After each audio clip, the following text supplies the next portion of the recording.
Já começo com a nossa manchete principal, queria até abrir essa reportagem para você aqui. Forças Armadas enfrentam 56 ações por assédio sexual de militares. O jornal Folha de São Paulo analisou dados do Superior Tribunal Militar que revelam a abertura desde 2018 de 56 ações penais envolvendo acusações de assédio e importunação sexual dentro das Forças Armadas. Só no ano passado foram 29 denúncias. Não fazem parte da contagem as investigações que estão em curso nas unidades militares ou episódios mantidos em segredo pelas vítimas. O jornal teve acesso a informações de 44 processos. Na maioria são militares mulheres, vítimas de constrangimento e desrespeito pelos colegas dentro dos batalhões. E elas relatam essas situações constrangedoras. O abre da reportagem, inclusive, traz exatamente isso. Uma mordida no pescoço numa sala do setor financeiro de um batalhão. Um militar embriagado de cueca que invade o quarto de uma sargento no alojamento e a convida para se deitar com ele. Um ajeitar malicioso da tarjeta de identificação a fim de tocar os seios de uma oficial. Esses são alguns dos relatos que foram obtidos pelo jornal Folha de São Paulo. O Exército, a Marinha e a Aeronáutica afirmaram em nota repudiar a prática de assédio e que apuram qualquer conduta criminosa reportada. As três forças, no entanto, não informaram se aplicaram punições disciplinares aos 23 militares identificados pela reportagem como alvo de denúncia por assédio ou importunação sexual. Desses, 11 já foram condenados, ao menos em primeira instância, dos quais 7 com sentença definitiva. Já estou aqui com o nosso parceiro diário, Josias de Souza, e hoje o nosso convidado especial aqui para comentar conosco os assuntos do dia é o professor Rafael Cortes, cientista político, já conosco aqui no nosso UOL News. Olá, professor. Bom dia, seja bem-vindo ao nosso programa. Bom dia, Fabíola. Bom dia, Josias. Um prazer estar mais uma vez aqui com vocês. Olá, Josias. Bom dia. Bom dia, Fabíola. Bom dia a todo mundo que nos acompanha. Bom dia especial ao professor Cortes. Muito bom tê-lo aqui. Vamos lá. Vou começar com você, Josias, também a respeito dessa nossa manchete principal agora. Sempre a gente se assusta, né, quando vê essas situações que acontecem dentro das Forças Armadas e que muitas vezes, né, não são reveladas, ficam ali sob sigilo, mas os relatos são impressionantes, né? Quando você vê a reportagem ali, o que principalmente as mulheres falam desses assédios que aconteceram dentro das Forças Armadas desde 2018. É muito assustador, né, Fabíola? Há 4 meses o Lula sancionou, numa solenidade com pompa no Palácio do Planalto, 2 leis. Uma prevê o funcionamento 24 horas de delegacias da mulher, e a outra prevê a implantação de um programa de combate a assédio sexual em órgãos públicos. O presidente deveria chamar o ministro da Defesa, o Zé Múcio, para uma conversa. Essa reportagem publicada pela Folha sobre assédio sexual, sobretudo contra mulheres militares, indica que as delegacias especializadas e o novo programa precisam ser levados para dentro dos quartéis. A notícia expõe 2 excrescências. A primeira é o ambiente de terror a que são submetidas as mulheres que ousam denunciar o assédio que sofrem de superiores na hierarquia militar. E a segunda aberração é o fato de que um crime comum previsto no Código Penal está sendo submetido à justiça militar, uma justiça majoritariamente masculina. Não faz nexo que o assédio à mulher de farda seja julgado como crime militar. Comete-se um crime dentro do outro.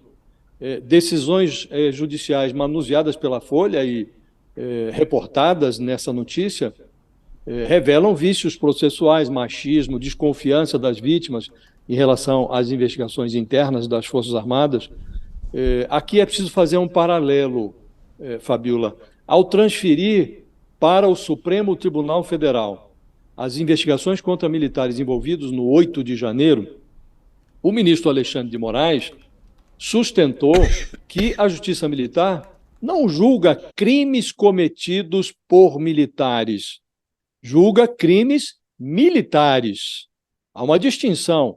E o mesmo raciocínio precisa ser aplicado aos casos de assédio sexual cometidos por estúpidos fardados contra mulheres militares. Esses casos precisam ser investigados por delegacias civis, de preferência comandadas por mulheres, e os casos precisam ser julgados pela Justiça Federal, Justiça Comum, não tem nada a ver com crime militar. É um crime cometido por militar, mas não diz respeito à atividade do militar. Então, há um crime dentro do outro, Fabiola. Isso precisa ser analisado com muita celeridade e com muito cuidado. E, como disse, o Lula devia chamar o seu ministro da Defesa, o Zé Múcio, para discutir esse problema. Esse problema não pode continuar como está. É preciso transferir essa encrenca do assédio contra mulheres militares para a esfera civil. Ó, tem até uma sequência aqui da reportagem, antes de eu passar a palavra para o professor Rafael, que as decisões judiciais e uma pesquisa mostram vícios, machismo e desconfiança das vítimas nas investigações internas das Forças Armadas, que é um pouco disso do que você fala, né? Porque as vítimas se sentem, primeiro, extremamente constrangidas e amedrontadas de fazer algum tipo de denúncia, e aí depois, mais do que isso, vem a impunidade, né? As sentenças relatam os casos de repressão do superior após a queixa pública sobre o constrangimento causado por um possível assédio, e o quanto as vítimas se sentem, né, em não se sentir, como elas se sentem em não conseguir fazer esse tipo de denúncia e depois não ver que essa denúncia também às vezes não dá em nada. Como é que o senhor analisa esses episódios dentro das Forças Armadas? Como frear isso? Como punir esses militares, hein, Rafael Cortez? Olha, Fabiola, acho que uma parte da resposta passa um pouco por pensar a organização, as Forças Armadas, como uma organização que precisa responder aos imperativos da Constituição Federal Brasileira e todo o imperativo normativo daí. Acho que um pouco na esteira do que o Josias comentou, né? De trazer as Forças Armadas para o julgamento da Constituição Federal. Eu acho que um ponto importante, Fabiola e Josias, é que acho que a gente está numa era em que as Forças Armadas, como organização, o papel delas no Estado democrático de direito tem sido cada vez mais vigiado. Isso porque, mais recentemente, a gente descobriu, né, ou, assim, as evidências nos mostraram o papel bastante relevante que as Forças Armadas exerceram no mundo político como um todo, né? É uma organização que tem lá uma série de imperativos, muito hierarquizada, enfim, tem um funcionamento próprio, mas a gente não pode deixar que essa lógica própria escape coisas que a gente tem visto mais recentemente, desde lá do papel de alguns membros da Força no 8 de janeiro, agora com essa situação gravíssima trazida pela Folha de São Paulo, que certamente vai precisar de alguma ação por parte do governo no sentido de, enfim, fazer com que a série de políticas públicas que o Brasil lentamente vem construindo em relação aos direitos das mulheres, que seja isso também observada nas Forças Armadas. Então, acho que é um conjunto de disposição política, Fabiola, ou seja, de continuarmos nessa agenda de questionarmos e olharmos para as Forças Armadas, não mais como uma organização apartada da sociedade, com questões de fundo legal, como o Josias citou na interpretação do Supremo Tribunal Federal, do que cabe à justiça comum e do que cabe à justiça militar, por exemplo. Então, acho que é uma combinação dessas duas questões, política e justiça.